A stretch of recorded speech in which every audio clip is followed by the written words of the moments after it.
YCP మాజీ MP Gorantla మాధవ్ను Guntur పోలీసులు అదుపులోకి తీసుకున్నారు. వైఎస్ భారతిపై అనుచిత వ్యాఖ్యలు చేసిన చేబ్రోలు కిరణ్ను తీసుకెళ్తున్న వాహనాన్ని ఆయన అడ్డగించారు. మరిన్ని వివరాలు మా ప్రతినిధి చంద్రశేఖర్ అందిస్తారు. చంద్రశేఖర్, గోరంట్ల మాధవ్ను పోలీసులు ఎందుకు అదుపులోకి తీసుకున్నారు?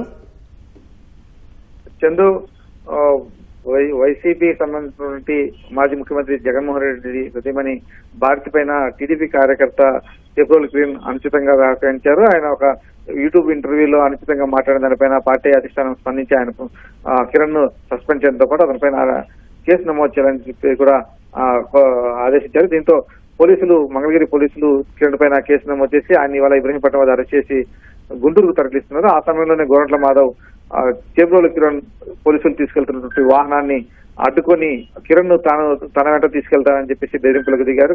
కిరణ్ తనకు అప్పగిస్తే అతను అంత చూస్తానని చెప్పేసి కూడా హెచ్చరించారు. పోలీసులు అడ్డుకున్నప్పటికీ వినకుండా పోలీసు వాహనం తలుపు గేట్ అది డోర్లు కూడా తెరిచి కిరణ్ ను లాక్కెళ్లేందుకు కూడా ఆయన ప్రయత్నించిన పరిస్థితి. పోలీసులు ఎక్కువ మంది ఉండడంతో వెంటనే మాధవ్ నుంచి కిరణ్ తప్పించి ఆయన గుంటూరు తీసుకొచ్చారు. అయితే పోలీసుల వాహనాన్ని మాధవ్ అక్కడి నుంచి మంగళగిరి నుంచి కూడా అనుసరిస్తూ వచ్చాడు. అక్కడి గుంటూరు ఎస్పీ కార్యాలయానికి వచ్చిన తర్వాత కూడా కిరణ్ కిరణ్ తన వెంట తీసుకెళ్లేందుకు దాడి చేసేందుకు అయితే ఆయన ప్రయత్నించారు. దీంతో పోలీసులు జోక్యం చేసుకుని మాధవ్ను జిల్లా ఎస్పీ కార్యాలయంలో ఒక గదిలోకి తీసుకెళ్లారు. ఈ సందర్భంగా పోలీసులతో తీవ్ర వాగ్వాదానికి దిగారు.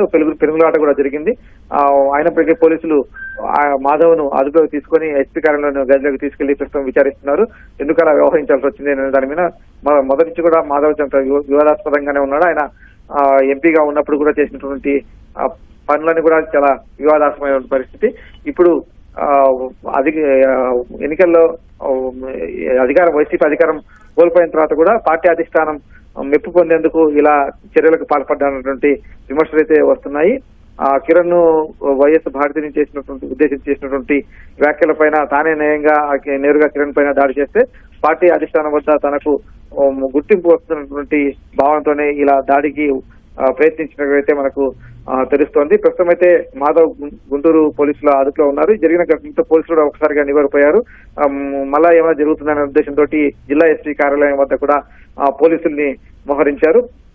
అలాగే మాధవ్ను కూడా పోలీసులు విచారిస్తున్నారు. మరి కొద్దిసేపట్లో జిల్లా ఎస్పీ మీడియా సమావేశం కూడా ఉంది. చేబ్రోలు కిరణ్ అరెస్ట్ పైన ఆయన మీడియా సమావేశం నిర్వహించాలని చెప్పేసి భావించారు. ఇప్పుడు ఈలోగా ఈ ఘటన కూడా జరగడంతో మాధవ్ ను చేసినటువంటి వ్యవహారం పైన కూడా ఎస్పీ స్పందించేటువంటి అవకాశం ఉంది. చంద్రు,